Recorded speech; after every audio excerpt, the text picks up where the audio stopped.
Assalamu alaikum wa rahmatullahi wa barakatuh. Good morning and highly sabahlar and all languages we can start with. So firstly I'd like to thank you very much for attending the first panel today. We will have three speakers, starting from the right, Dr. Martin Bunton, University of Victoria in Canada, and Dr. Bichara Khader, the Catholic University in Leuven, and Mr. Ahmet Maher from 6th of April Youth Movement in Egypt. We will tackle a very important topic today. This topic is talking about the Arab awakening from different angles. We will start, inshallah, with Dr. Martin Bunton. He will talk about the different terminologies and names for the Arab awakening. There is different terminologies like Arab awakening, Arab Spring, and Arab Revolution. He will discuss the different issues and different terms. What about the advantages and disadvantages of these names? How can we understand the Arab awakening? He will, inshallah, speak in 20 minutes. So please try to understand, to write down, and to ask him after the contribution. So we will start now with Dr. Martin. Thank you very much. I want to start by thanking the organizers of this conference. It's been a wonderful few days, both in terms of the very stimulating discussions and how wonderful it is to be here in Turkey. It's my first visit. So it's a real pleasure and an honor to be here. Thank you. So the angle I would like to adopt in the time I have this morning is that of how in North America, I teach in a Canadian university, but together with a late colleague at Simon Fraser University, I've been involved in co-authoring a textbook called An Introduction to the Modern Middle East. So one of the tasks that I have sort of been challenged by over the last couple of years is the notion of how we name the uprisings of late 2010 and 2011. So I'd like to talk a little bit about that challenge. The other angle that I adopt here is that of a historian. So I'm actually rather wary and cautious of this whole exercise. If not for this textbook that I'm involved in, I don't think I'd really be paying that much attention to the last 2 or 3 years.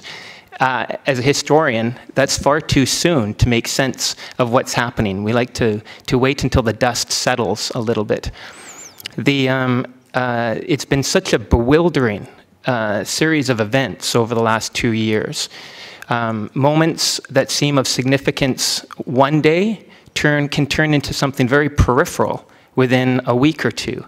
I think particularly of all the twists and turns in Egypt, where at one point we had a revolution, and then a year in, people are thinking maybe it's just more of a military coup.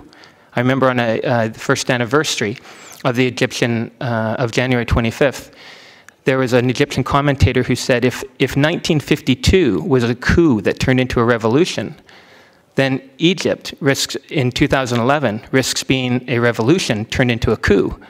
And then 2 months later, the election of President Morsi, and 2 months ago, the rather stunning move by Morsi to retire the Tantawi, the generals. So I say all of this because it's as a cautionary note, how difficult it is to offer any sort of analytical reflection on these events that are happening at such a bewildering pace, especially for a historian. So the three names that I would like to consider this morning are all names in our program. The program sometimes refers to the uprisings of 2011 as a revolution, sometimes refers to them as an Arab Spring, and then also an Arab awakening. So I want to talk about each of these, talk a little bit about the opportunities that are presented by each term, but also then the challenges, that the sort of what we would say in English, the baggage that each term carries at the same time. And I think it's important to start with revolution, because if I read as I've read through the program, I think it's a term revolution, al-thawra, or thawrat, the plural, revolutions, that is most commonly used by Arab presenters. And I think it's the term revolution that is most commonly used in the Arab world itself. I think about a few months ago, Rami Khouri wrote an article in the Lebanese Daily Star in which he argued very fervently for revolution over something like Arab Spring. He said that revolution comes closest to epitomizing the activism, will, empowerment, determination, and agency of the brave crowds that risked everything to topple well-entrenched autocratic regimes. So, revolution. Indeed, the first months of 2011 were a time of such great enthusiasm in which the populations of all Arab countries could, at the very least, imagine a new socioeconomic and political order.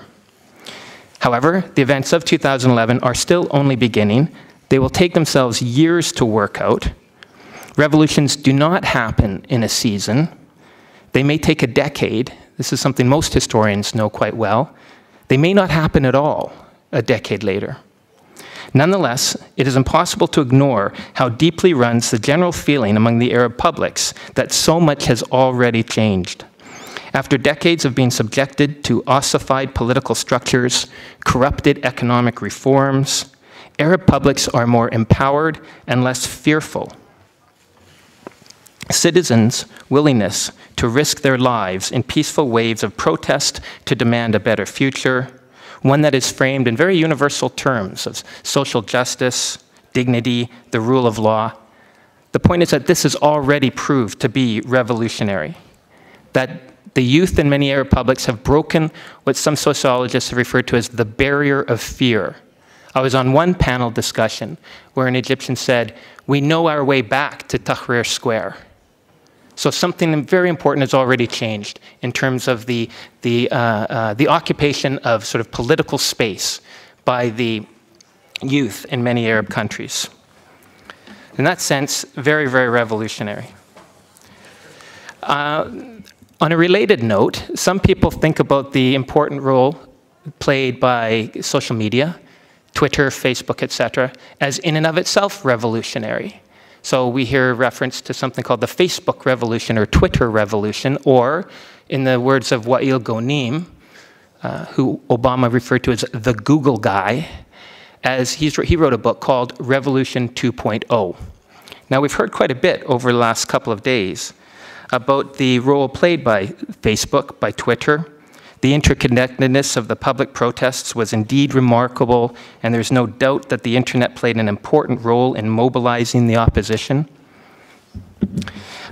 Especially, if not the internet, especially the Al Jazeera. Mind you, it does seem all very connected because of the... Thank you. It does seem all very connected. Oh, and perhaps I could bring this closer. How very interconnected all these forms of social media are. Even though Al Jazeera isn't a particularly new form of media, its incorporation of video taken by cell phones by youth on the streets who could then upload it to Al Jazeera, and they would run these videos in real time, so the youth could actually then watch oneself in Tahrir Square, say, right? It's blurring all sorts of lines between, I think, the journalist and the subject or the being covered. But nonetheless, the role played by Al Jazeera in getting these videos out there seems to have proved extremely, extremely important, with a certain irony that I think is worth commenting on, and that is the extent to which cell phones were widely distributed in many countries, I think in particular of Syria, and the role played by Syriatel in making sure that Syrians get a cell phone in their hands, and the extent to which all of that was facilitated by Makhlouf, the brother-in-law of the Syrian president, also known as Mr. 10%. So a certain irony that he made so much money under these forms of crony capitalism, distributing cell phones, which did so much to break the monopoly of the Syrian government over the distribution of news. So that whatever control Bashar al-Assad's father had in 1982 with the destruction of Hama, there's simply no hiding the events wherever they occur in Syria today. However, I think there are real limits and or concerns with over-exaggerating the role played by the internet and by forms of social media. Some also have talked about WikiLeaks as playing a very important role in exposing the corruption of many regimes. I'm thinking in particular of Tunisia. But I think it's also important to note that this yawning gap between the luxury and the comforts of the regime and the poverty of the majority of the population, this was already widely known. It didn't require WikiLeaks to expose that. And the trouble I have in particular with over-exaggerating social media is that it tends then to ignore the longer history of protest against the regime, particularly in terms of, say, labor strikes and demonstrations, particularly in a country of Egypt, where people have counted hundreds or thousands of strikes and demonstrations against the government in the years prior to the January 11th uprisings. Sorry, January 2011 uprisings. So when you actually think of the forms of organization and also of loyalty, of mutual support that are required to get people out, not just to get millions of people into Tahrir Square, but for them to stay in Tahrir Square, I think that involves organizational networks and networks of support that are much, much greater than can be built in a virtual environment. Right? The idea of a Twitter revolution or a Facebook revolution, it almost suggests that these revolutions came out of nowhere, out of a vacuum, and ignore the long history of protests in these countries. Okay, Arab Spring. Again, tremendous opportunities presented by that term, but also real challenges that we have to be aware of. Now, in North America, Arab Spring is a very popular term, as Western observers have tended to try to make sense of the momentous events of the Arab world in 2011 by drawing very compelling analogies with the events of Europe and Eastern Europe over the last, well, 200 years. The widely used term Arab Spring, at least widely used in North America, likens the Arab uprisings of 2011 to earlier European instances of upheaval and dissent. For example, the 1848 Spring of Nations, which was driven by widespread frustration with traditional political authority in Europe. More recently, you have the Prague Spring of 1968, during which alienated youths also sacrificed their lives to protest the Soviet occupation, and then the 1989 transformations that brought an end to communism in Central and Eastern Europe. Now, I think that this analogy with European movements is extremely compelling on a number of fronts. For example, it draws attention to the extremely important role played by political changes. I mean, we really need to keep our eyes, these days it seems, on the whole process of constitution building in Tunisia and in Egypt. Such a heavy focus on the drawing and building of new constitutions. I also think Arab Spring, at least from my point of view in North America, has the real advantage in North America of dispelling deeply held ideas of the Arab world that are based on Orientalist tropes of a population that is driven by despotisms, or driven by religion, or driven by the fact that, according to these tropes, not so long ago, Arabs lived in deserts, or according to tribes. There's a certain Arab exceptionalism that people believe that this movement to universal movement to democratization, well, somehow Arabs were outside of this. And so the Arab Spring is a term, when it's employed in North America, that shatters those tropes, and I think that's extremely useful. For example, if you see images of the Occupy movement in North America across the United States and Canada, and elsewhere too, but I'll particularly focus on the images in North America, you see people walking in the streets of Wisconsin or Seattle, and they'll be holding signs saying, "Walk like an Egyptian," drawing inspiration in the United States from the movements towards dignity liberalization in Egypt. Other signs would say things like, "Fight like an Egyptian." So the uprisings in the Arab world become a model for efforts at change, political and economic, in North America as well.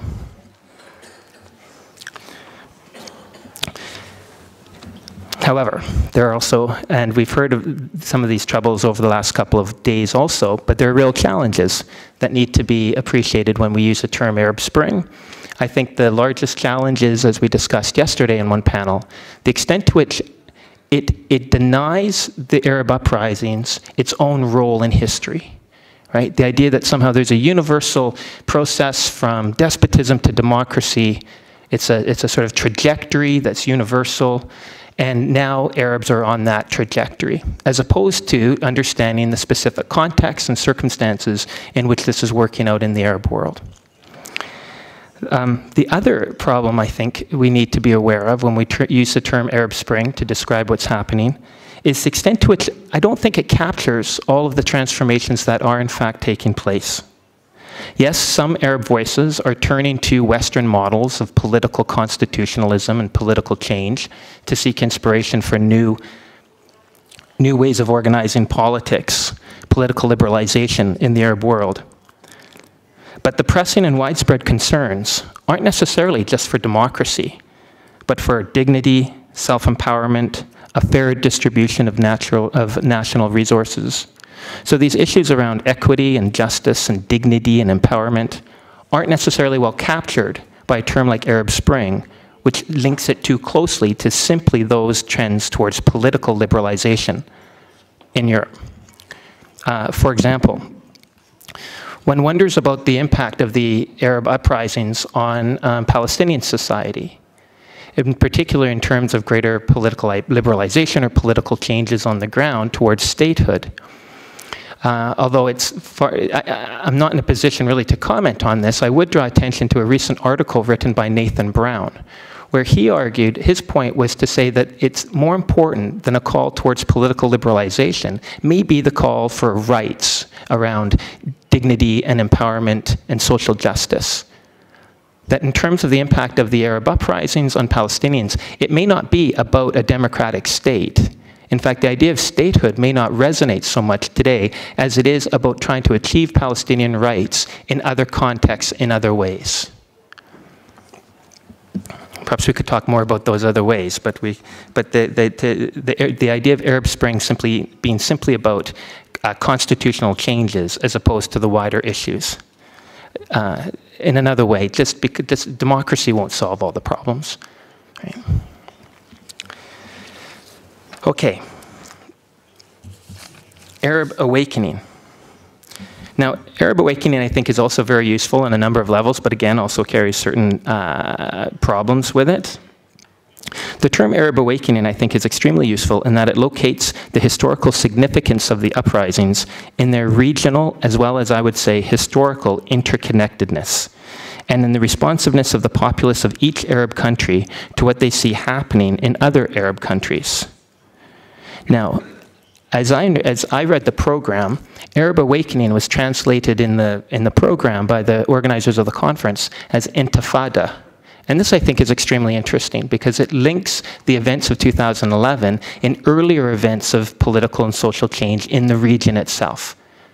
And I think it probably is fair to say that the demonstrators of Tunis and in Cairo drew inspiration from the 2000 Second Intifada or the 1987 First Intifada. One might also want to suggest that there may be ways in which inspiration was drawn from the 2009 demonstrations in Tehran against the rigged elections, what we call the Green Movement.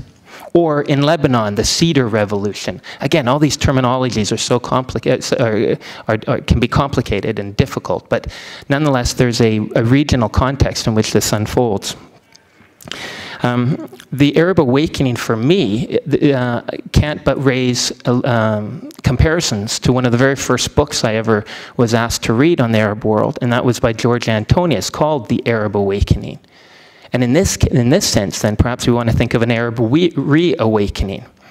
Antonius's book was written in 1938, but it had everything to do about the rise of Arab nationalism in the course of World War I.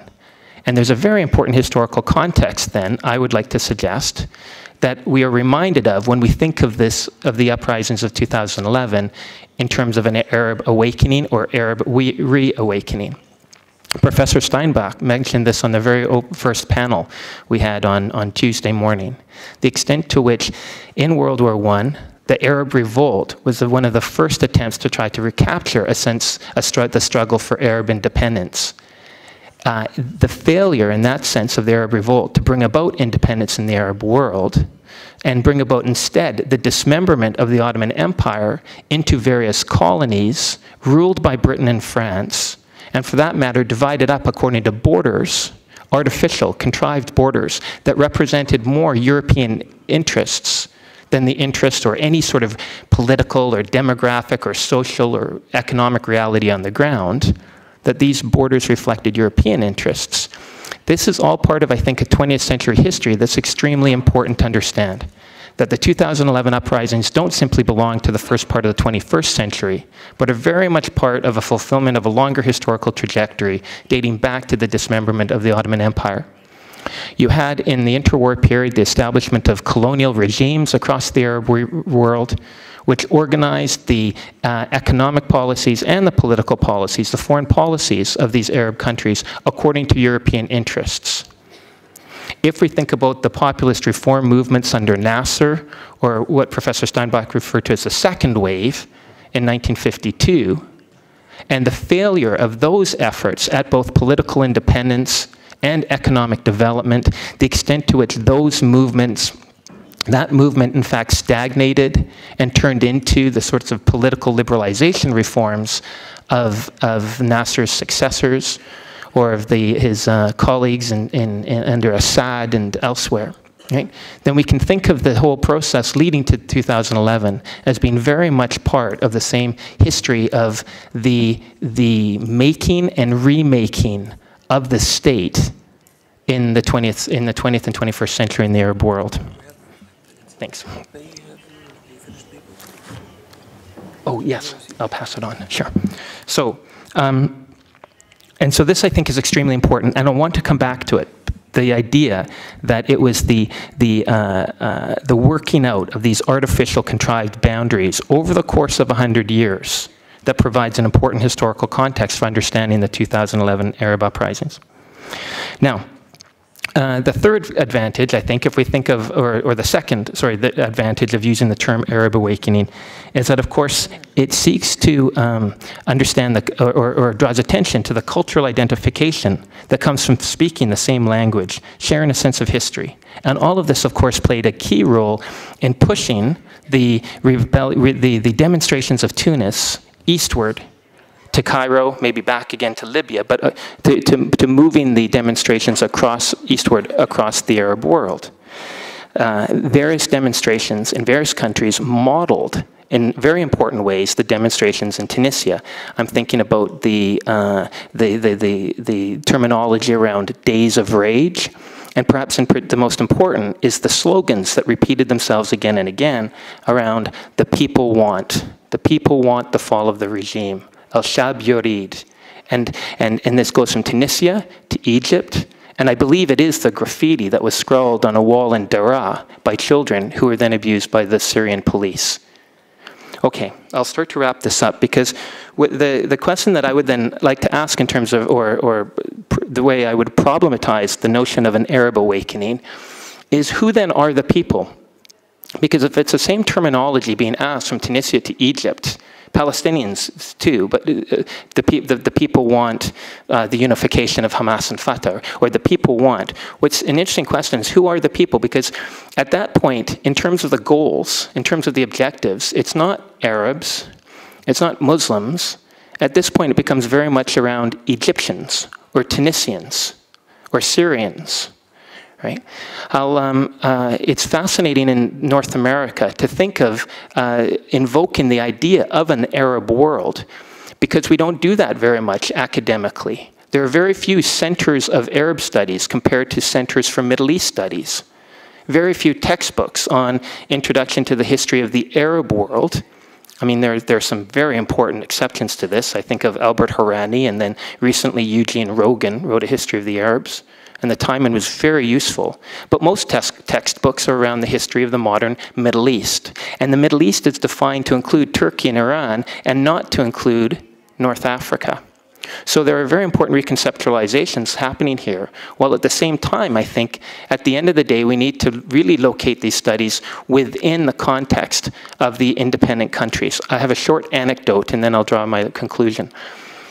The textbook that I'm co-authored with the late William Cleveland, about a month and a half ago, on the very same weekend that Morsi basically asked the army generals to go back to their homes to retire. Very odd coincidence. The book that William Cleveland wrote was banned in Egypt. I heard about this from a number of emails that were sent to me, some actually quite jealous. They said, oh, lucky, banned in Egypt. Put that on the cover of the next book and it will sell much better. Now the internet, when this became known, the internet kind of, it developed a life of its own.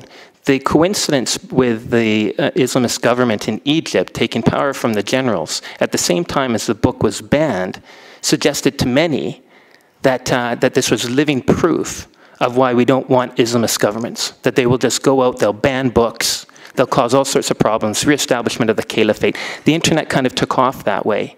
In fact, it couldn't be further from the truth. It had nothing to do with political changes.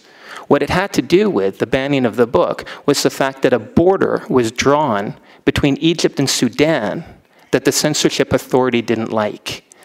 There's a little area on the coast called the Halayib Triangle, which the maps in the book gave to Sudan and not to Egypt. So what I thought was quite interesting about this is that at the very same time as an Islamist Arab government under the rubric and slogans of the people want are taking power in Egypt, here's an anecdote that literally underlines, literally draws a line around the Egyptian state. So what we see here, I think, in very important ways, is a sort of reification or solidification, stabilization, I'm not quite sure what the right term is, of the very borders and very state-making processes that emerged after World War I.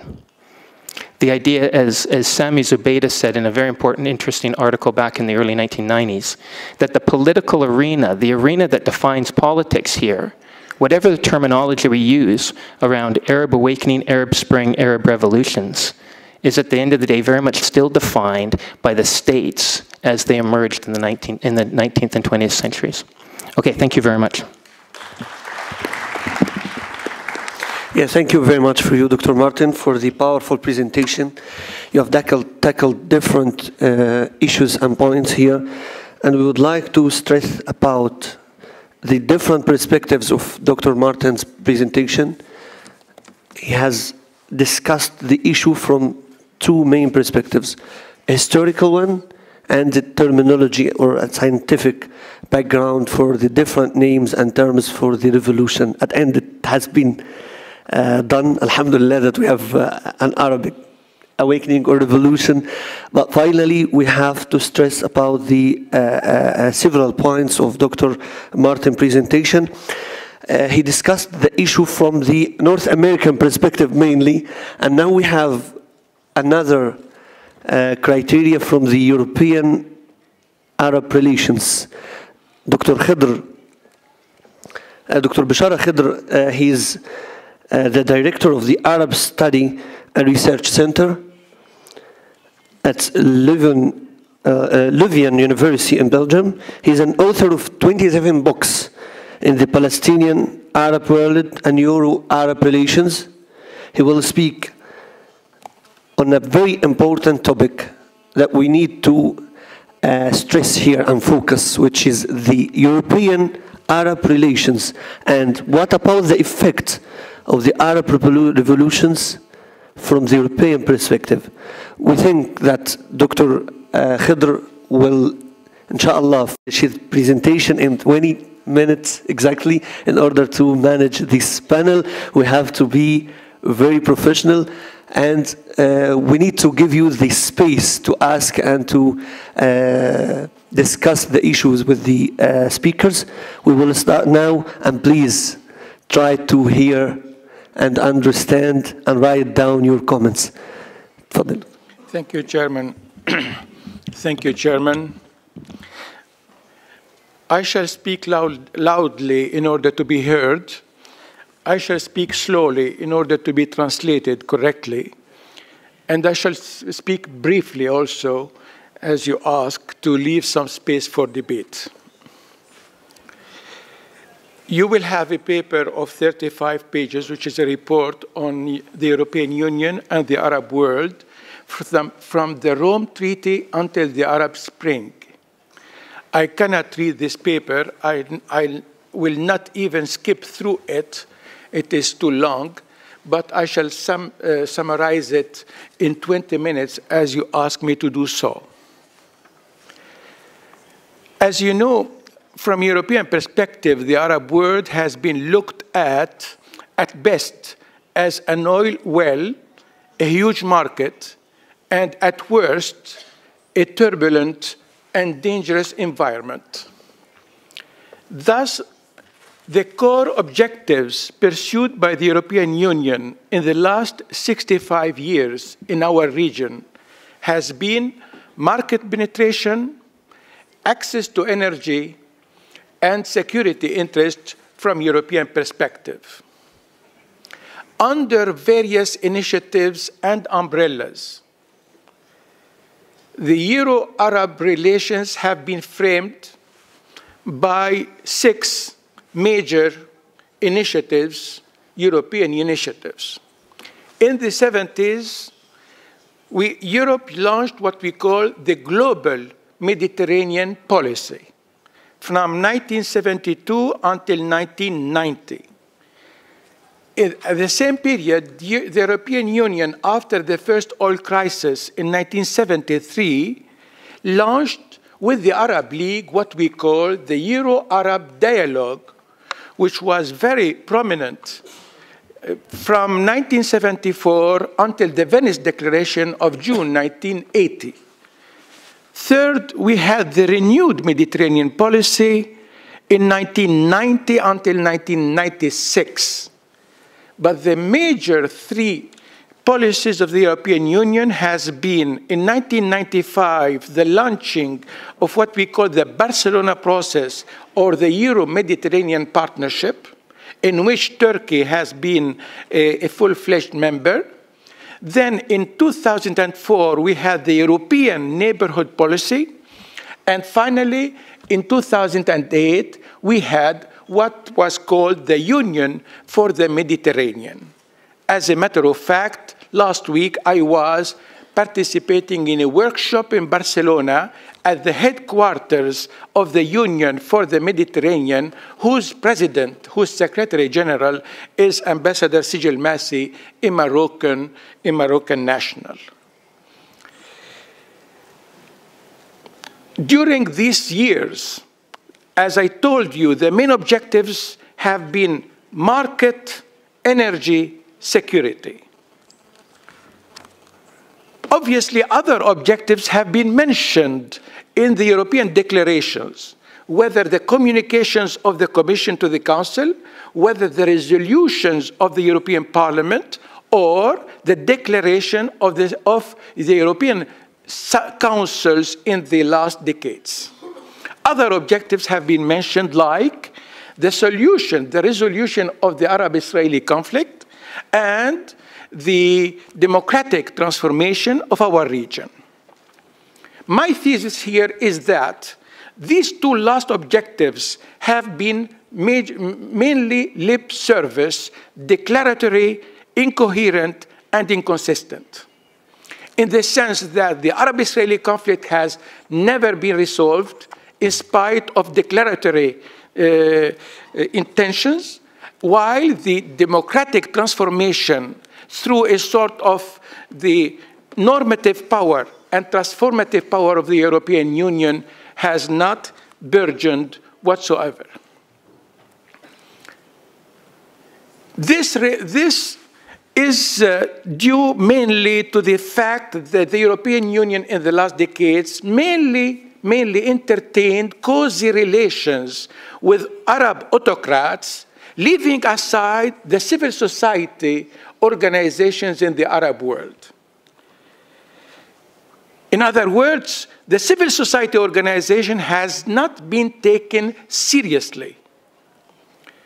By dealing with Arab autocrats, and without willing it, the European Union contributed to the continuation of the dictatorship in the Arab world and shored up repressive, kleptomanic, and obviously corrupt Arab regimes.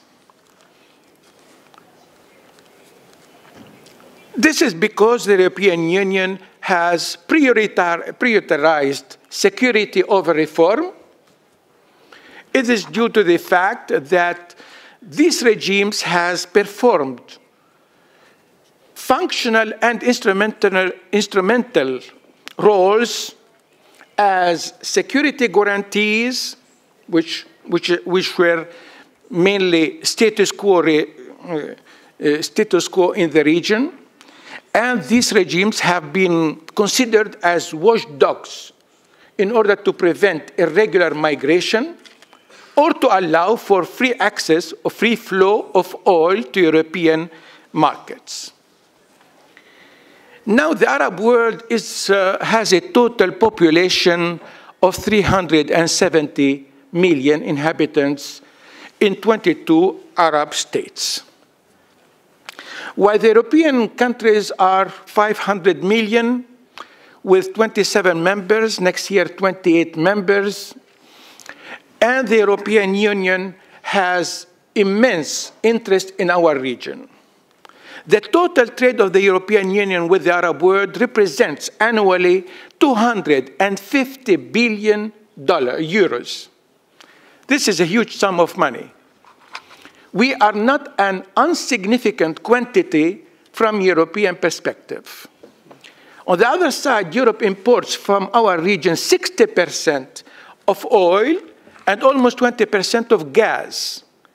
So we are an indispensable partner. On the same, excuse me? 90% for the total. And at the same time, there are some 7 to 8 million Arabs, whether naturalized or not, whether regular or irregular, whether migrants or expatriates. And this was my last report to the Arab League on Arab expatriates in the European Union. So we have a huge common interest between the European Union and the Arab world. And yet, Europe has not been a significant transformative power in our region, in the sense that we did not have, under the European or the American pressure, one single democracy in our region. This has been the merit of our civil societies in the Arab Spring. The Arab Spring took the European Union by surprise and questioned its traditional policies and challenged its initiatives. And the European Union was forced to respond to the Arab Spring. How? By launching 2 communications, one in March 2011 and the second in May 2011. The first was called Promoting Democracy and Shared Prosperity, and the second was called A Renewed Neighborhood Policy in a Changing Environment. I skipped through, I've read extensively these 2 communications, and my paper is a sort of intimate analysis of the new proposals of the European Union. What I wanted to discover is whether these initiatives constitute a novelty with regard to old initiatives and to old discourse. What is said in these 2 communications? First of all, the European Union will pay more attention to the civil society organizations in the Arab world. This is a welcome initiative. Nevertheless, my critique is that traditionally the European Union, when it spoke with civil society organizations in the Arab world, they chose those civil society organizations which were elitist, which used to speak the same language as Europe, which were more palatable in European eyes. I suggest to the European Union to speak to the unfamiliar voices of the civil society organizations, mainly the Islamist civil organizations, which are more visible, more present, more keen to deliver on social services to the poor strata of our societies. And I'm taking the title of a book which has been published by a friend of mine, Álvaro Vasconcelos, who has been the president of the European Security Center in Paris, which is a center linked to the European Union. Listening to the unfamiliar voices, this is the title of his book, and I do agree with his thesis, Álvaro Vasconcelos. Secondly, the European Union says, more for more. What means this? What means this new label? It means that if you reform more, you will receive more. So more reform, more reward. This is not a novelty. This is the old discourse of conditionality, which means that if you integrate in your own policy making the rules and the norms of the European Union, you will be rewarded with more help, more assistance, more market penetration to the single market of the European Union, and eventually more political dialogue. And this reward will take the form of a special status, advanced status. The only Arab country which had this advanced status since 2008 is Morocco, advanced status. So there's no novelty in my eyes with this new label, more for more. It is the old conditionality. You move ahead in our direction, you will better assisted and helped by the European Union. Second item, mutual accountability. What means the word mutual accountability? Are we going, for example, to make the European Union accountable for the closure of its borders towards mobility? What are the benchmarks of mutual accountabilities? How could we impose eventually on the European Union some objectives linked to the interests and the concerns of the southern Mediterranean countries themselves with regard to market penetration for our agricultural products, or with regard with the financial assistance to our region, or with regard to the solving the protracted conflicts which obviously constitute an economic, a political, and a human cost on our peoples, mainly the Palestinian people. The third item is deeper regional integration.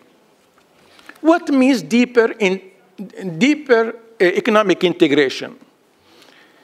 Are we going to adopt totally the European acquis in our economic functioning and management? Why do we not insist on deeper regional integration and not asymmetric deeper integration between asymmetric situations, which means the southern part of the Mediterranean and northern part of the Mediterranean? You know, in the last 50 years, the gap in terms of the prosperity gap between the two shores of the Mediterranean has been 1 to 10. Today, it is almost the same, which obviously indicates that European initiatives have been a total failure in bringing up convergence of the southern Mediterranean countries with the European countries themselves. This means that the asymmetry and the verticality in our relations have not been conducive to provoke, to prop up convergence and consistency. So I do prefer that Europe assists in promoting regional integration. My observation and the observation of many others is always the same. We are the least integrated, I am speaking about the Arab world. We are the least integrated region in the world. We do worse than the Africans. than the Latin Americans of Mercosur, than the Asian countries. Our internal trade does not exceed 10% of our total trade. And we are confronted with the most integrated region in the world, which is Europe.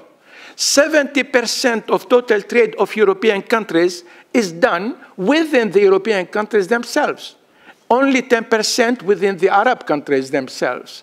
So I would like the European Union eventually to assist in promoting regional projects in order to foster better integration among the Arab countries, among the southern countries themselves, including Turkey, with the Arab world.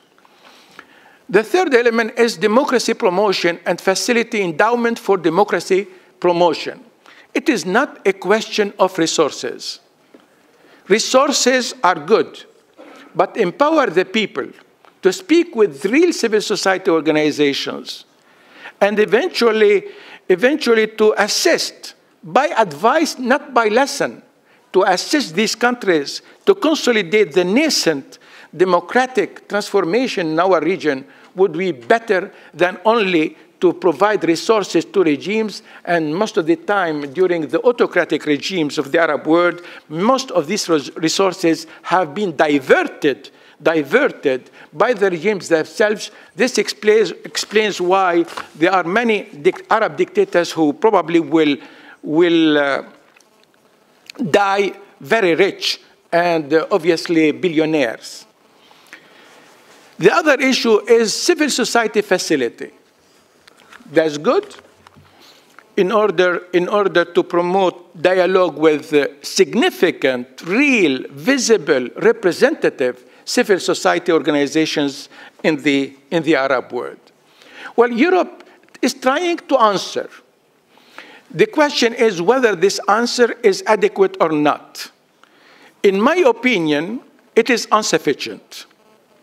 It is insufficient probably because our Arab Spring is concomitant to the economic winter of Europe. Indeed, Europe is going through a very difficult financial crisis. To mobilize resources in this juncture is very difficult. And we can see it from the functioning of the Union of the Mediterranean. 2 minutes left to say that I think that the Union for the Mediterranean, to which I was a staunch critic in the beginning, now is taking form. And I had the opportunity last week to speak with the Turkish Secretary General, Deputy Secretary General, who is in charge of transport systems. I spoke with the General Secretary, and it seems to me that they are really very keen in order to promote regional projects in solar energy, in civil protection, in water issues, in education and research, and in maritime highways and land highways. I will not exceed my time limit. I told you that before.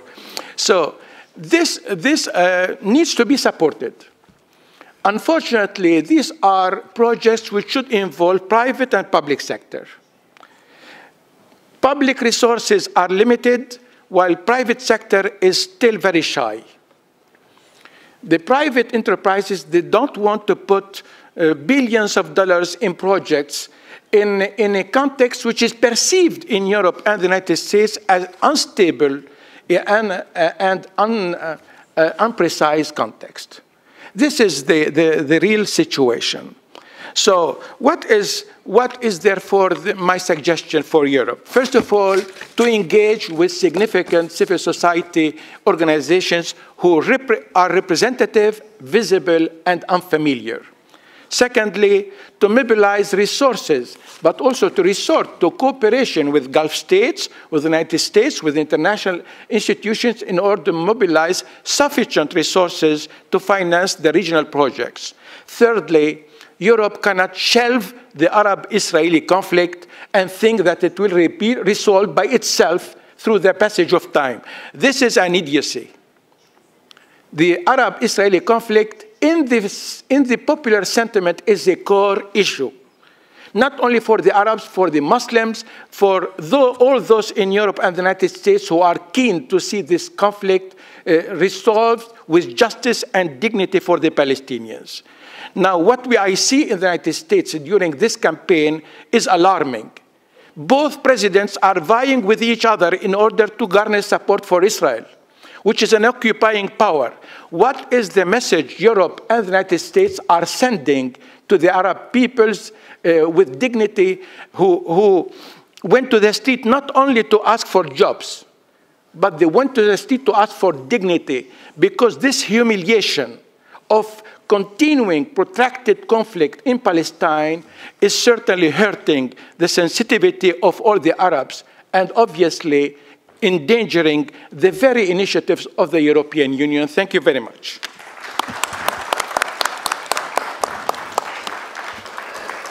Thank you very much, Dr. Khader. You have 1.5 minutes again, so you can continue if you have another issues to add. Dr. Khader, he has focused on the response of the Euro-Arab relations and response for the European to the Arab Spring. He has discussed three main issues. Firstly, what about the objectives, the old objectives and interests of the Europeans in the Arab world, and their policies in the past, and the new policies, and finally his suggestion from his paper to the European people to deal with the Arab Spring and the Arab societies. Firstly, he said that there was three interests for the European in our region. Firstly, the market. Secondly, the energy. And the third one is security.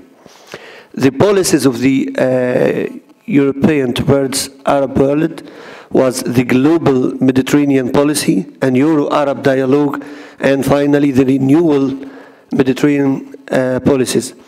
The focusing on autocrats was one of the main problems and obstacles for the European-Arab relations. And also he discussed what about the relation between security and reform. And he said that because European preferred security over reform, so they made some dictators in the Arab region. Also, Dr. Khader discussed some welcome initiatives from the European towards the Arab region, and he suggested to focus and engage the European with the civil societies. He said that listening to the unfamiliar voices, which is a main book that he is recommended to read. The mutual accountability for European towards the Arab world, the deeper regional economic integration is rather than the asymmetric integration, and democracy promotion for the Arab world. Finally, his suggestion was the engagement with the civil society, to mobilize, number two, to mobilize resources with cooperation with the international players like Americans and others in order to enhance and improve the Arab societies. And the last point he mentioned, to support the solution of the Arab-Israeli conflict, not watching. Thank you very much for Dr. Khader for his contribution and his very good presentation. We will now go to the Egyptian guy, who is one of the brilliant youth in Egypt, not as an activist only. He was one of the main actors and players in the Egyptian revolution. I'm a Muslim Brotherhood member and he's a liberal, but we are together shared in the first day of the revolution in the 25th of January. I'm proud that I know this guy and he's close to me.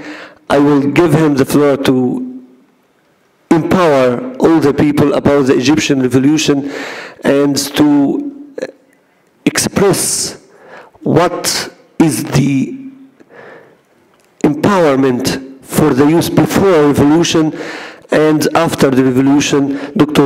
Mr. Ahmed Maher will discuss his point of view. Dr. Ahmed Maher is the founder of 6th of April movement, which is one of the most important movements in Egypt. We will give him only 20 minutes in order to give the floor and audience the chance and space to share with us and to ask the speakers. Now you can start, and you have only 20 minutes again.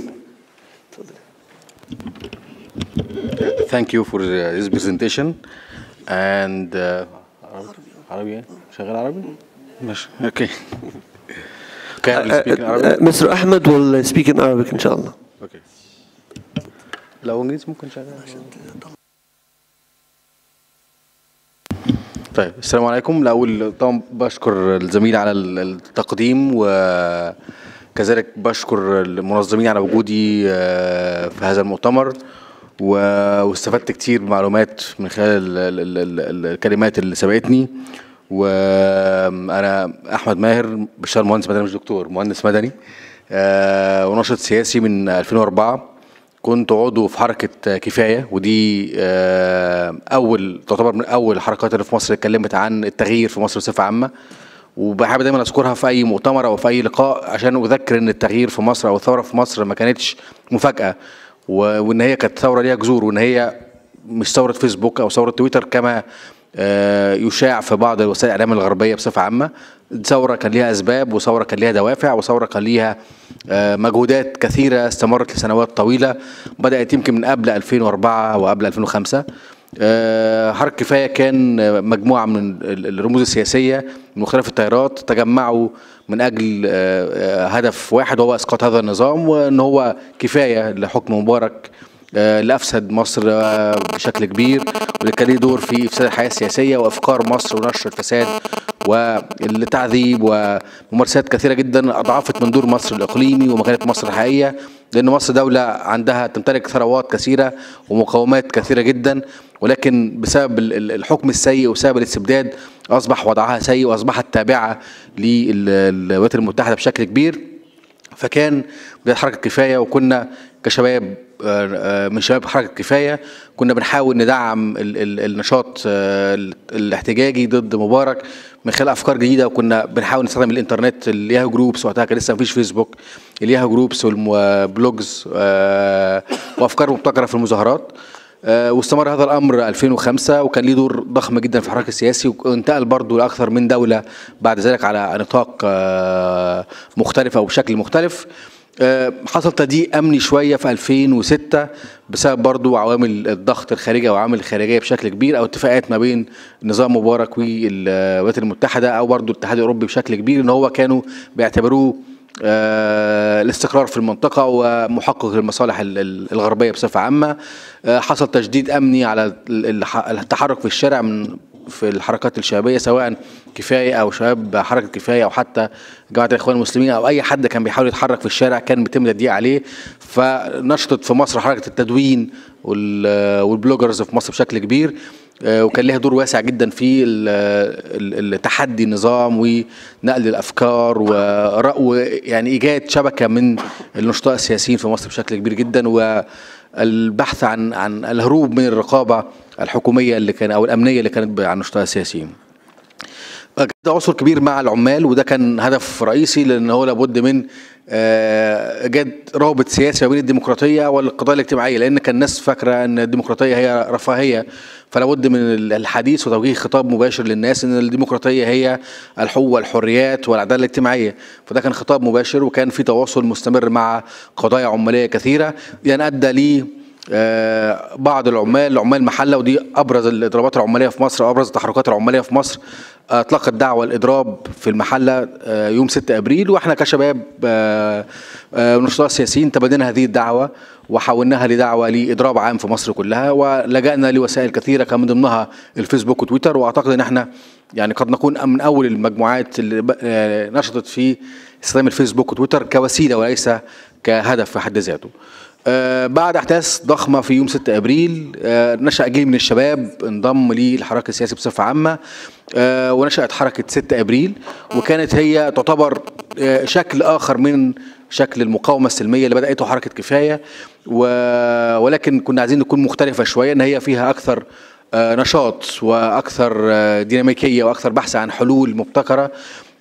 لجأنا للاطلاع على تجارب التغيير في دول كثيرة، وكان دول أوروبا الشرقية على سبيل المثال كان نموذج قريب لينا، وشفنا ما حدث في بولندا، ما حدث في تشيكوسلوفاكيا، ما حدث في صربيا على سبيل المثال.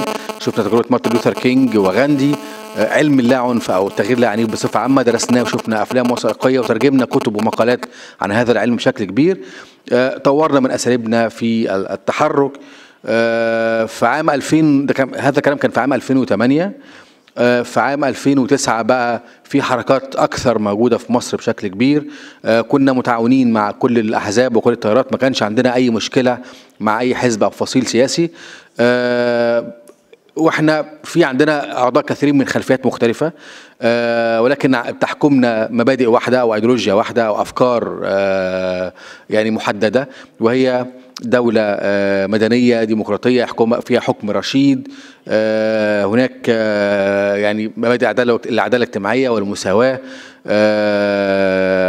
الكرامة الإنسانية والشفافية، يعني كل هذه الأفكار كانت بتحكم دستورنا وأفكارنا المبدئية اللي صنعناها بعد كده في تصور للدولة. طورناه أكثر من مرة طبعا بعد وقت طويل بقى أوضح، لكن كنا في البداية بنكتب ونصيغ أفكار تبين انها غير متماسكه، فنطور فيها ونستعين بخبراء ونستعين بباحثين كثيرين.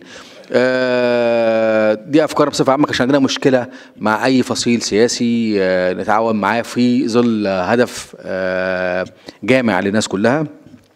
في عام 2009 و2010 كان هناك حراك سياسي أكبر. 2010 كان هناك عودة البرادعي لمصر، وكذلك صفحة خالد سعيد. تعاوننا مع الجميع في كثير من الأحداث إلى أن تم الترتيب ليوم 25 يناير، وكان لنا دور في التنظيم بشكل ما، وكذلك بعد الثورة. ده اختصار شديد جدا لما حدث ما قبل الثورة. بعد الثورة الأمور اختلفت بشكل كبير، لأن كان 18 يوم والمجلس العسكري استولى على السلطة في مصر بشكل مباشر. كنا يمكن أول مجموعات التي تقابلت مع المجلس العسكري يعني معرفة ماذا يريدون، يعني أو ما هي أفكارهم بشكل عام.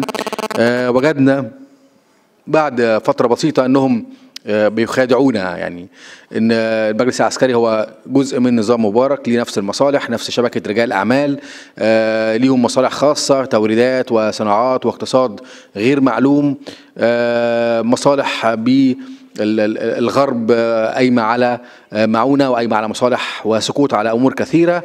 فكان لابد ان هم يحافظوا على النظام القديم، واحنا بنتكلم في تغيير ثوري، وبنتكلم في تغيير جذري، بنتكلم في تطهير المؤسسات، بنتكلم في محاكمات لقتلة الثوار. فكان هذا الامر غير مقبول بالنسبه لهم او غير مفهوم بالنسبه لهم، فبداوا ان هم يعني يلتفوا حول هذه المطالب. حدثت مواجهات كثيره جدا مع المجلس العسكري والشرطه العسكريه في امور كثيره، في ابريل 2011 ومايو 2011 ويوليو واغسطس، احداث كثيره حصل فيها مواجهات.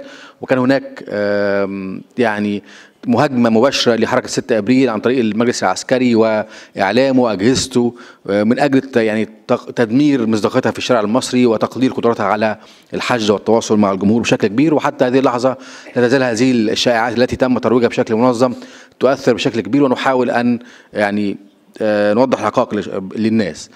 في 2012 المعادله اختلفت بشكل كبير، بعد ما كان هناك ثوره ضد النظام القديم والمجلس العسكري، ويعني كان هناك في صف المجلس العسكري الاخوان المسلمين والقوى الاسلاميه بشكل كبير. ولكن في شهر ابريل 2012 بدات المعادله تختلف في وجهه نظرنا على الاقل، لما بدا ان يحصل تصادم ما بين المجلس العسكري والاخوان المسلمين. طبعا هناك الكثير من القوى الثوريه والقوى الشعبيه رفضت التعاون مع الاخوان المسلمين او مساندتهم في اي شيء. احنا بالنسبه لنا شفنا ان صراعنا مع العسكر او النظام القديم هو صراع صفري، لا في تفاوض فيه مطلقا، ولكن الاخوان المسلمين اعتبرها قوه سياسيه قد تكون اخطات كما ان هناك كثيرين اخطاوا، قد تكون لها سلبيات كما أن هناك كثيرين أيضا لهم سلبيات، فليس هناك صراع صفري ما بيننا وبين الإخوان المسلمين، فيمكن التعاون معهم في قضايا مشتركة.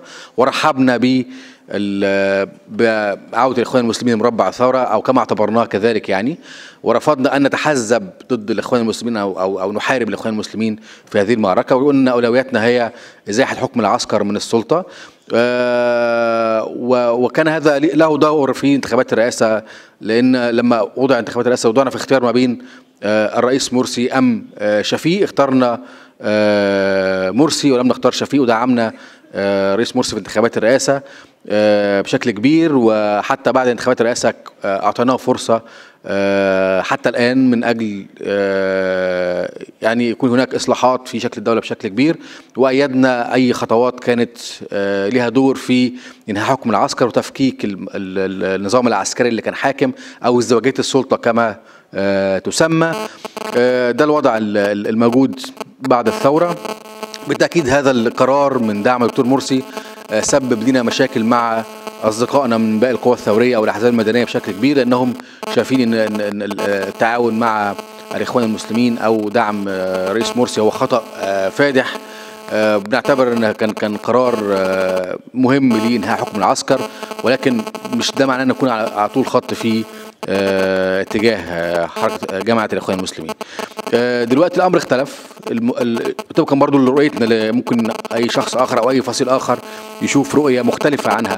نرى أن الوضع دلوقتي هناك بقى حكومة ومعارضة، وهذه المعارضة بعضها معارضة يعني منطقية ويعني يعترض بحجة وعنده بدائل وعنده حلول، وهناك معارضة مهما فعل الرئيس أو مهما فعل أي شخص سوف يعترض بدون أي مبرر.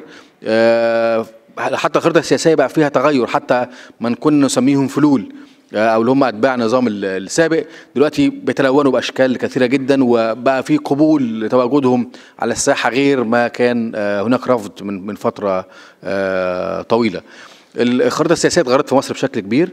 احنا لازلنا على موقفنا في كحركة 6 أبريل ان هي لن تتحول لحزب سياسي، رغم ان هناك كثيرين نصحوا بالتحول لحزب سياسي، ولكن ارتأينا ان وجود جماعة ضغط غير طامحة للتواجد في السلطة، وانها فقط بتسعى لتحقيق اهداف الثورة، وهي الكرامة والعيش والحرية والكرامة والعدالة الاجتماعية ودولة مدنية وشفافية ومواطنة، هو الأهم في هذه اللحظة.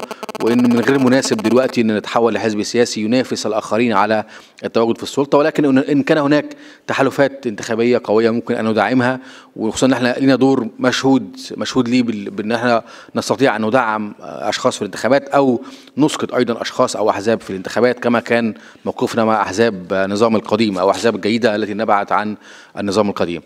ده بصفة عامة الوضع في مصر. طبعا الوضع في مصر لسه مرتبط بشكل كبير، في شد وجذب بما بين جماعة الإخوان ورئيس مرسي والقوى المعارضة والقوى المدنية. هناك مشاكل في الجمعية التأسيسية للدستور، وأنا عضو في الجمعية التأسيسية للدستور. هناك مشاكل كثيرة ظهرت في الآونة الأخيرة، رغم أن هو كان في بدايتها كان هناك روح طيبة. هناك مشاكل بين القوى السياسية وبعضها البعض يعني، ولكن بصفة عامة في تفاؤل عند الشباب بشكل كبير. هو مهما كان هناك مصاعب، مهما كان هناك أي ارتداد عن مسار الثوري، مهما كان هناك أي عودة للنظام القديم أو الشكل أو الرجال النظام القديم مرة أخرى، أو التفاف على مطالب الثورة أو أي صعوبات بأي شكل، ففي جيل مش هيسمح أبدا إن الثورة تتسرق منه، وفي جيل مش هيسمح أبدا إن مصر تضيع أو نعود مرة أخرى للفساد السابق. ونرى، ودي رؤية برضو قد يختلف معنا آخرين من القوى السياسية في مصر، إن رغم إن في بطء شديد في الإصلاح في مصر والتغيير في مصر بعد فوز الرئيس مرسي، رغم أن هناك وعود تم تجاهلها، واعتقد أن غدا في مصر في تظاهرات كحساب بعد ال100 يوم الأولى من حكم الرئيس مرسي، ولكن بصفة عامة شايفين هناك تغير حدث في أمور كثيرة، أهمها تفكيك المنظومة أو إضعاف المنظومة العسكرية أو منع وقف الازدواج في السلطة بصفة عامة. في تأخر في بعض التباطؤ، بعضه بالنسبة لنا غير مفهوم وبعضه مفهوم، لأن بالتأكيد الدولة كما تسمى الدولة العميقة أو النظام البيروقراطي في مصر بيحاول يعوق أي تغيير وغير قابل أصلا للتغيير، وده شايفينه بنفسنا إن احنا برضه كنا من الفترة الأخيرة بعد الانتخابات الرئاسة بنحاول نتواصل مع الجهاز الإداري للدولة كوزراء محافظين، كرؤساء أحياء، وكذلك مؤسسة الرئاسة. مؤسسة الرئاسة تستمع لأي أفكار أو أطروحات وترسلها إلى الجهاز التنفيذي للدولة، اللي بنشوف منه بنفسنا تباطؤ كبير وتجاهل كبير لأي تغيير في مصر.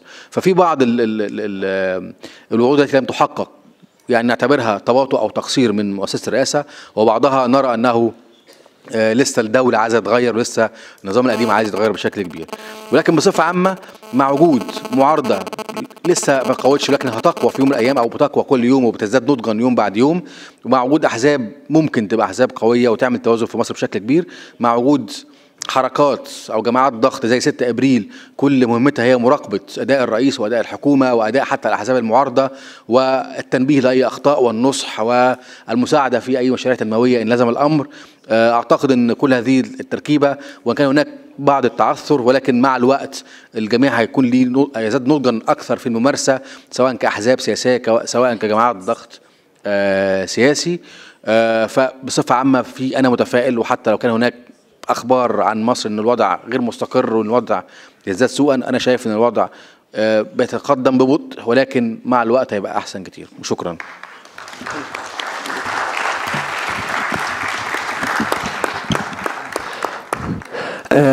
Thank you very much for Ahmed. Ahmed and I, we are optimistic. Yeah, he's optimistic, although Egypt has some challenges, actually. I will make a very quick conclusion for what Ahmed mentioned. He discussed a historical background for the situation in Egypt before the revolution, and starting his movement in 6th of April in the year 2008. What about the circumstances for starting this movement, and their contribution in 25th of January revolution in Egypt. And he discussed the relation and dialogue between 6th of April movement and Supreme Council for Armed Forces, and the supporting for the presidential candidate Dr. Mohammed Morsi. And also discussed what they made after the president announced.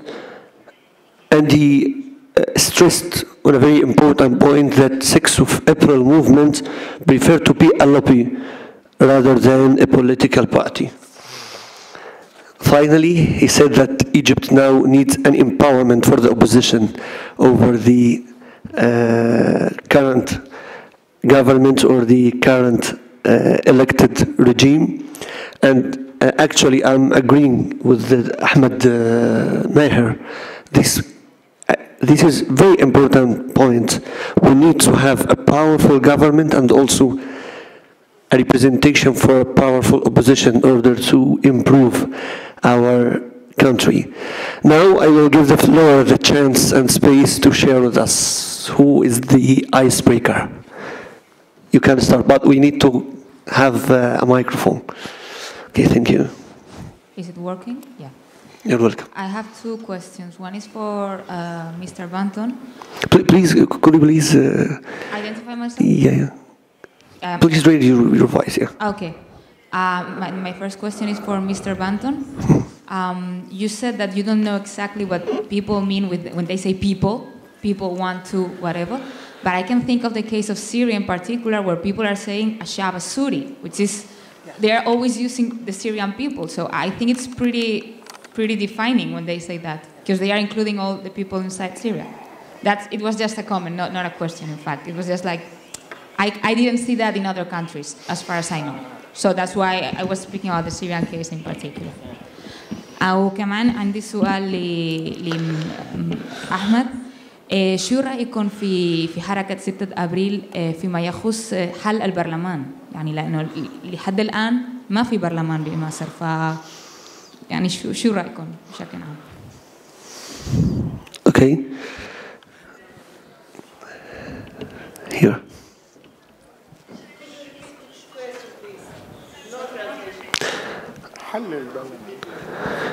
Yes, she asked about the opinion of 6th of April movement for the decision made by the administrative court in Egypt regarding the dissolution of the Egyptian parliament. The second question. بسم الله الرحمن الرحيم. دكتورة وئام عثمان، جامعة بورسعيد. طبعا سؤالي للأستاذ أحمد ماهر، بس قبل ما هسأله سؤال يعني أستاذ وليد بس إيه ممكن ما كانش بالغ في التقديم بتاعه، بس أنا هبالغ في تقديمه. هو أنا بقول للطلبة والحاضرين هو أحد أبطال ثورة 25 يناير. تمام؟ أحمد ماهر لما بيتقال اسمه فهو بطل من أبطال ثورة 25 يناير. تمام؟ أنا بس بقى سؤالي ليك يا أحمد، ماذا بعد إسقاط الحكم العسكري؟ أين تمكين الشباب؟ وما هي قوتك وأنت بعيد عن السلطة؟ فأنت حتى الآن ترفض أن تكون حزب سياسي.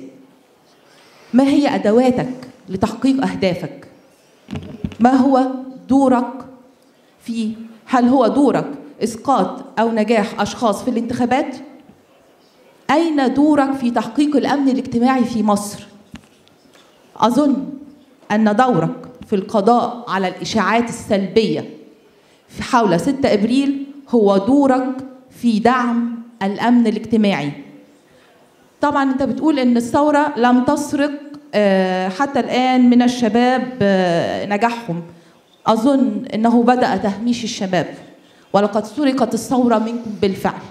وأظن أن الشباب المصري أصبح أدوات يتم الاستعانة بها في الدعاية للاستمرارية في الحكم. وشكرا.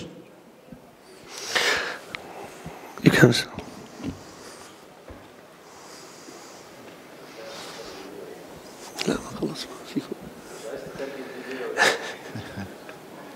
نشكر المتدخلين لسؤالان. السؤال الأول الأستاذ بشارة خضر، وتحدث عن ما الذي ينبغي على الاتحاد الأوروبي أن يقدمه لبلدان الربيع العربي.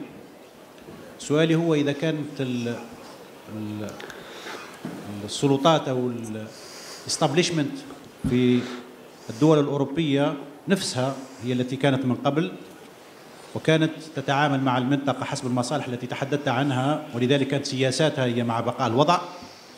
فما الذي يجعل أوروبا تغير سياساتها حتى تكون هذه المرة في مصلحة الطرف الجنوبي؟ يعني ما الداعي؟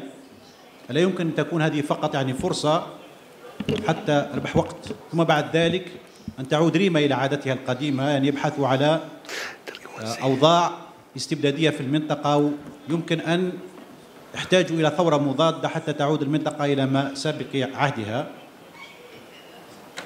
Is it clear? Yes. عندي سؤال الأستاذ أحمد ماهر، هو تحدث عن الآن في وضع جديد في مصر. أنا أريد أن أسمع منه يعني ما هي الصفقة التي تمت بين الرئيس مرسي والجيش؟ هل حقيقة مرسي استطاع في خبطة واحدة أنه يضع المؤسسة العسكرية تحت إبطه، أم أن هناك صفقة بين فصيل في المؤسسة العسكرية، فصيل الشاب، لإبعاد الفصيل الشائخ أو القديم، لكن في المقابل ما الذي مرسي قدمه أو ما الذي وعد بتقديمه؟ لأني البارح سمعت في التقرير بأنه في الدستور أو ما رشح عن الدستور العلاقة بين السلطة التنفيذية ومؤسسة الجيش غير واضح.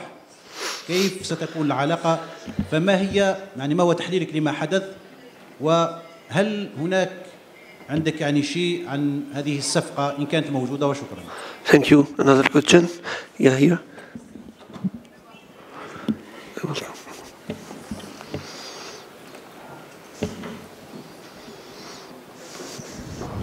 Ben öncelikle bütün konuşmacılara çok teşekkür ediyorum. Sayın Khader'e bir soru sormak istiyorum ben. Avrupa'nın ve Amerika'nın Arap Baharı'na hazırlıksız yakalandığını söylediniz. Avrupa'nın bölgesel entegrasyonu gerçekleştirmesi gerektiğini söylediniz. Ve sizi yani Arap dünyasını entegre edecek hiçbir şeyin olmadığını söylediniz. Bence bu kadar kötümser davranmayın, çünkü Arap dünyasını bir araya getirecek ve entegre edecek bir İslam birliği, bir kültür birliği ve bir tarih birliği var.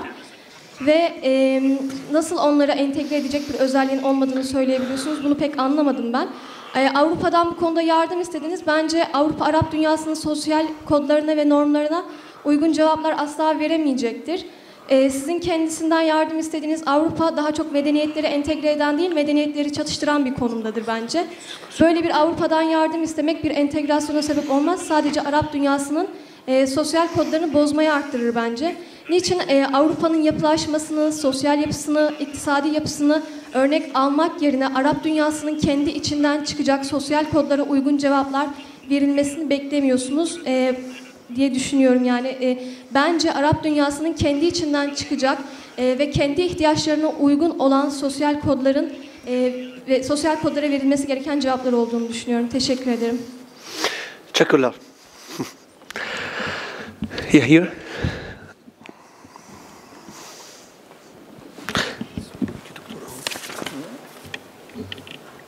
Ben de ilk önce bütün konuşmacılara teşekkür ederim. Benim sorum Ahmet Maher beyefendi olacak. Siz Gençlik Hareketi'nin öncüsüyüm demiştiniz. Yanlış olmazsam hiçbir partiyle bağlantınız yok. İşte hiçbir siyasi ideolojiye bağlı değiliz demiştiniz. Ve Muhammed Mursi'den beklentilerimiz var demiştiniz. Peki bu ileride bu beklentilerinizi karşılamazlarsa buna tepkiniz ne olacaktır? Bir parti mi kurursunuz yoksa yine bir devrim hareketi mi başlatırsınız?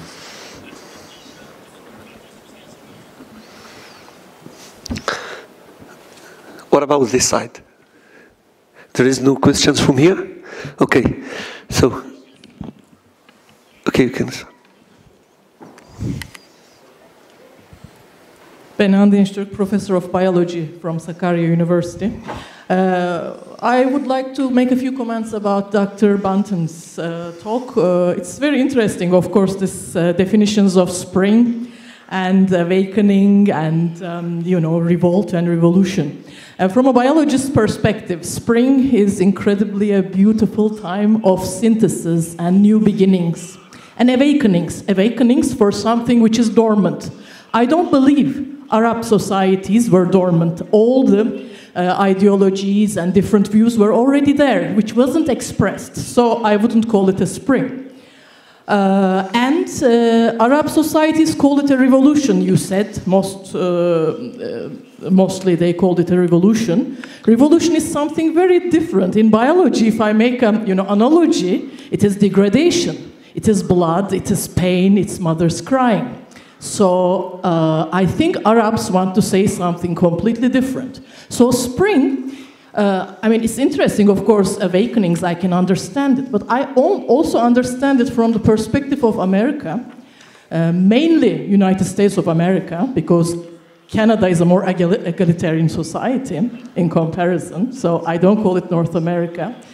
And a society which knows Egypt only from the pop culture, from Walk Like an Egyptian. This is all American society knows about Egypt. And this society calls it spring. So I think we have to listen to what Arabs call it. And revolution, I think, fits more, according to me. And something to Dr. Ahmet Maher.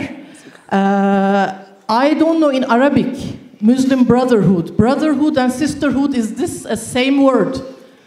Is it brotherhood, sisterhood, different words like in English? Because in Turkish, kardeşlik includes both men and women. I don't know how it is in Arabic.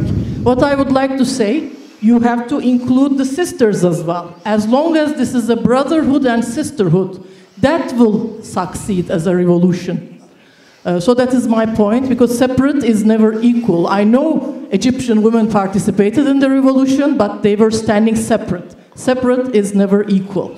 So these are my points. Thank you very much. I have two questions only. Thank you very much for your contribution. I have two questions. The first one for you. And here there is another question because they raised their hands firstly. Okay. Yeah, here. Excuse me? Okay. They here? Yeah, for you then. Okay, yeah. Ahmed Hawash from Syria, master student in Sakarya University. For Dr. Martin, thanks for your awesome presentation. Actually, I have so many points wanted to talk about, but since there's no time for you, how about us? I would say, I would agree with our friend here. She said what I was going to say, actually. About the Arab world now witnessing what so-called dignity, revolution, whatever. You talked about Egypt, and all talking about Egypt, actually, Syria is a bit neglected. What do you think about Syria, that if I say that now the Western powers are tickling those poor civil society activists and guys to emerge and bring up a revolution or whatever coup d'etat imposed by those campaigns we learned from Western countries, and to change realities and to create out of the autocrats and elites before, now they want to create a new state ruled by masses, by the civil society. What do you think of Syria now? Is it like the corruption led to what's happening now, or something else? Thanks a lot. Thank you. And the last question. سؤال من السيد مهندس أحمد ماهر. هل يمكن تبين موقف الشباب حركة الأفريل حول الصراعات الحالية في العالم العربي، مثلا حول المسألة السورية؟ Could you please repeat your question?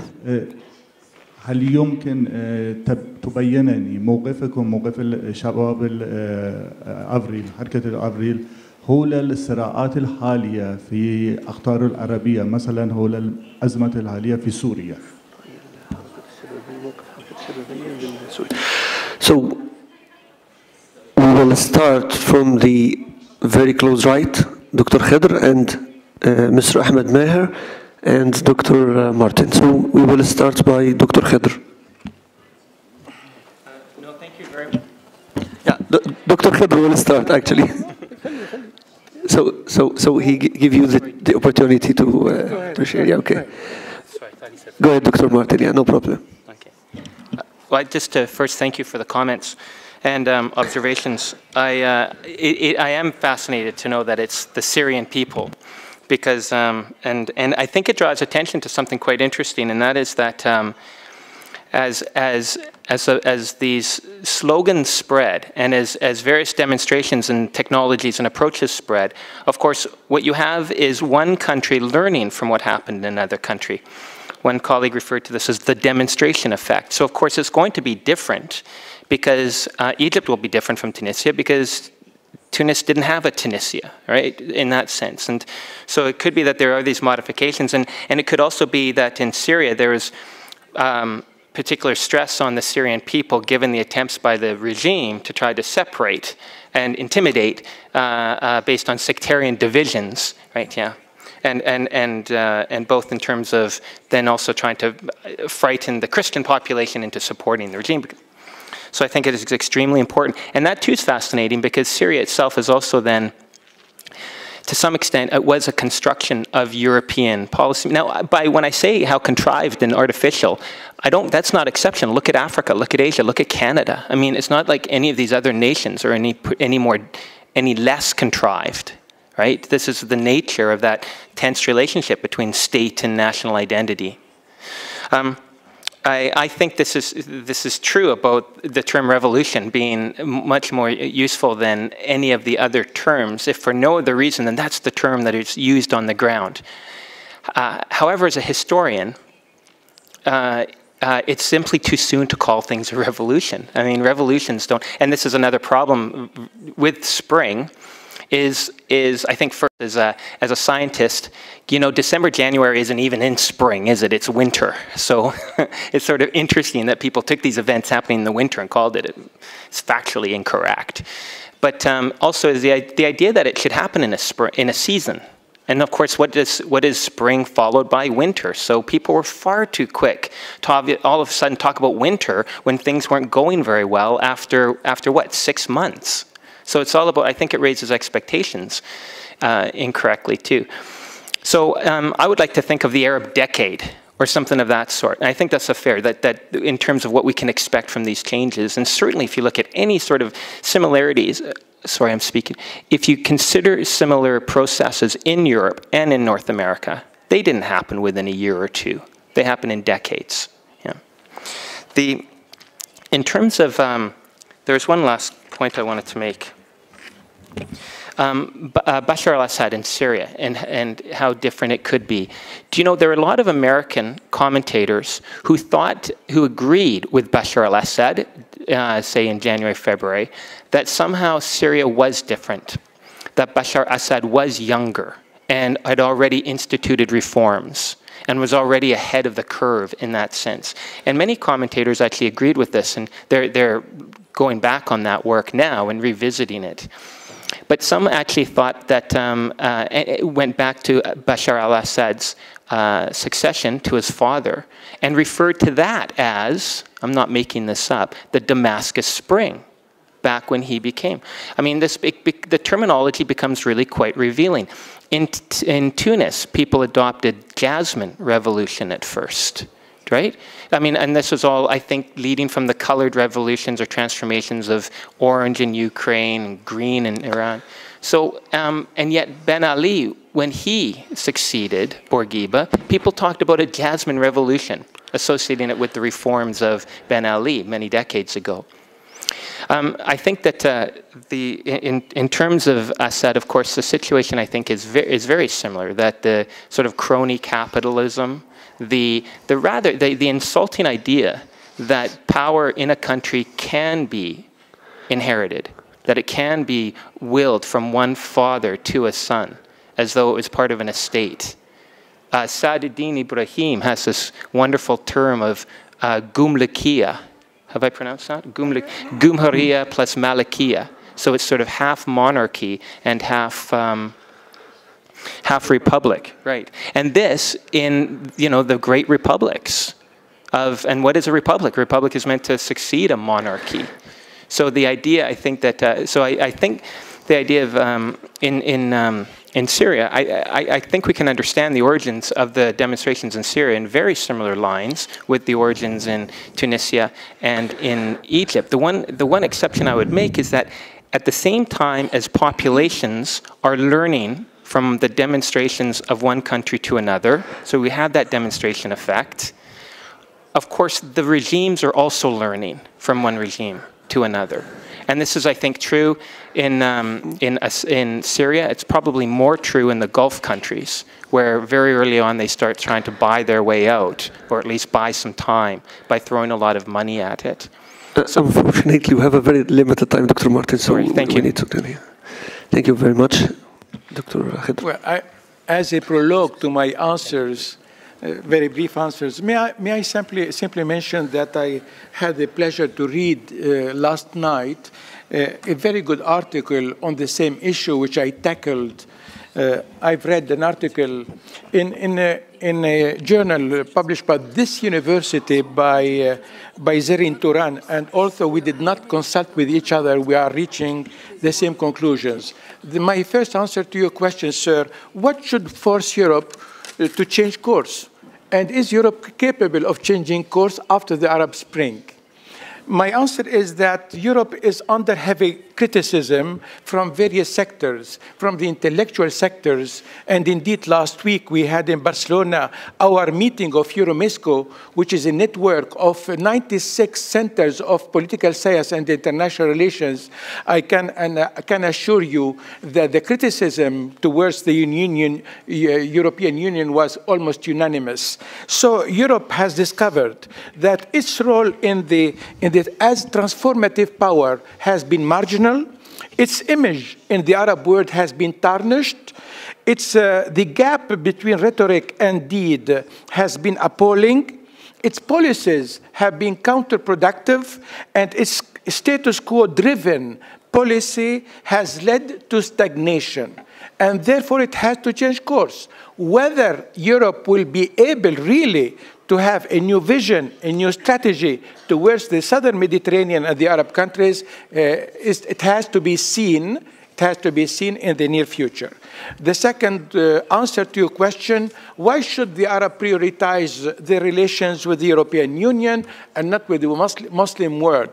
Obviously, there's no competition between the European Union and the Muslim world, but there are facts on the ground which we cannot ignore. You must know, Madam, that 75% of external trade of the Maghreb Union is done, of the Maghreb countries is done with the European Union. 50% of total Arab trade is done with the European Union. 40% of Gulf countries is done with the European Union. So we cannot ignore a huge market for our exports. And obviously, for historical region, geographical region, the relation between the Arab world and Europe has been strong. But this does not exclude that the Arabs should look also for the Muslim countries in order to shore up and to reinforce their relations with their fellow Arabs and fellow Muslim countries, which are brother countries. Thank you. Ahmed, Maher, please, in 3 minutes. العربي برضه؟ اوكي تمام. طيب هو بس ايه برضه اتكلم بالعربي. كان اول سؤال حوالين عدم وجود البرلمان. هو طبعا البرلمان بتحل بحكم محكمه بعد الانتخابات الرئاسه، وكان في اراء كثيره حواليه، وكان المفروض السلطه الشرعيه كانت انتقلت للمجلس العسكري، وطبعا ده كان امر مرفوض. عشان كده كان عندنا بعض الاستعداد ان ممكن لو عاد البرلمان، ولكن بعد ما المجلس العسكري خلاص ما بقاش ليه تحكم في السلطه وصدر اعلان دستوري جديد، فخلاص يعني دلوقتي المفروض ان في الجمعيه التاسيسيه بتعمل دستور جديد. هذا الدستور هو اللي هيحدد سلطه البرلمان. هل هيكون البرلمان دوره إبرز التشريعي فقط؟ هيكون ليه دور في تعيين رئيس الوزراء القادم؟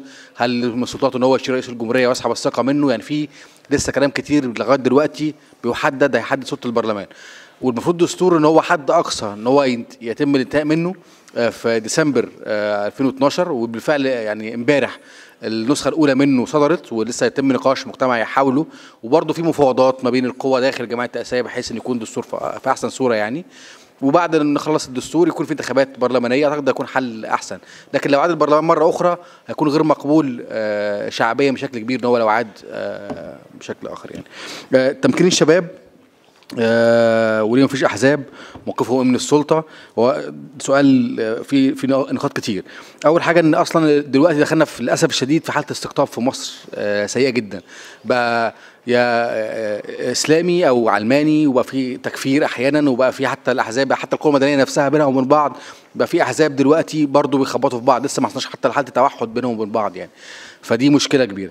الحاجه الثانيه ان برضو ما كانش في الشباب ولا القوى المدنيه عملوا بديل جاهز. ما لو كان يعني الناس بتلومني مثلا او بتلوم 6 ابريل انتوا ليه دعمتوا مرسي؟ طب في كان حد تاني دعمه يعني؟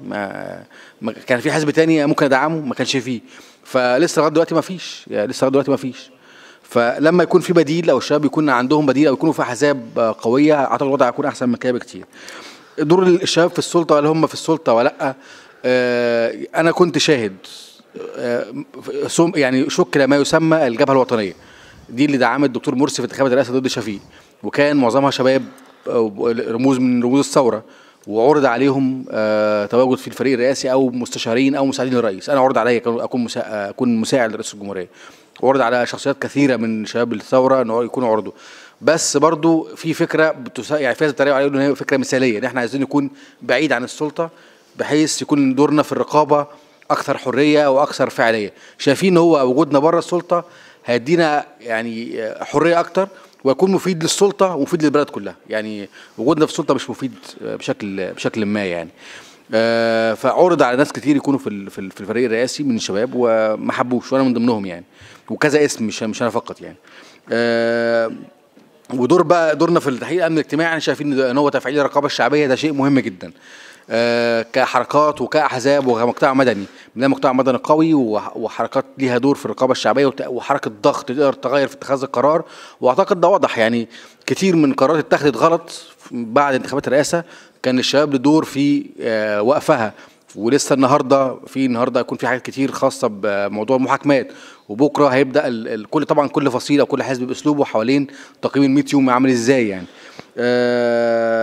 في برضه عايز اتكلم فيها ان احنا كنا حتى قبل الثوره في خلال تسويقنا لفكره التغيير في مصر بنقول لو جه ملاك بيحكم مصر على نفس المنظومه وبدون رقابه هيبقى اسوء من حسني مبارك. فاذا دور الشباب طول ما الشباب صاحي والشباب واعي والشباب بيراقب وفي مجتمع مدني قوي ده اللي هيعمل الامن الاجتماعي لمصر وهيسمح وهيمنع وجود اي مستبد مره اخرى. وفي نقطه بس مهمه ان حتى الدول اللي فيها ممارسه ديمقراطيه وشفت دول كتير وليا اصدقاء كتير في دول عندها ديمقراطيات قديمه ديمقراطيه برضو شكليه ما برضو ما بين احزاب معظمها عندها فلوس بيتم تباديل كل فتره بدون ديمقراطيه حقيقيه. ده ليه؟ عشان ما فيش عندهم اجهزه رقابيه او جماعات ضغط او حركات بتراقب بشكل كبير. فبرضو المجتمع المدني ليه دور مهم جدا في وجود عداله اجتماعيه وديمقراطيه حقيقيه.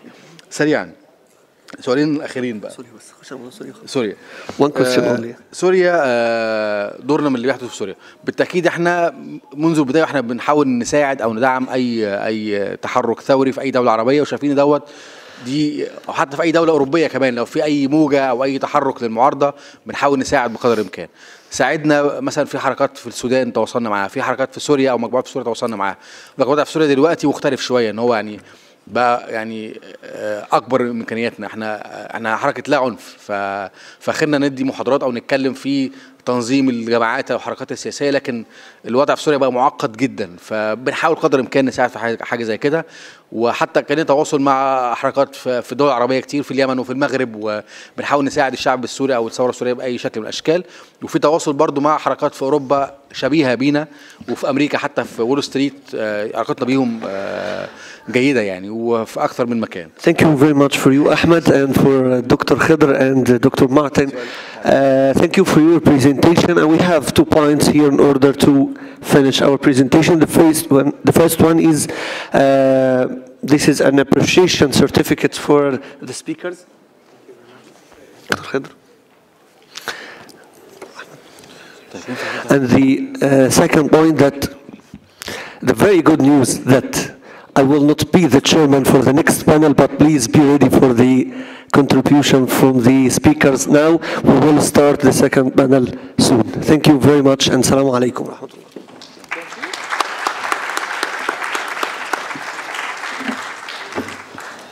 Sorry for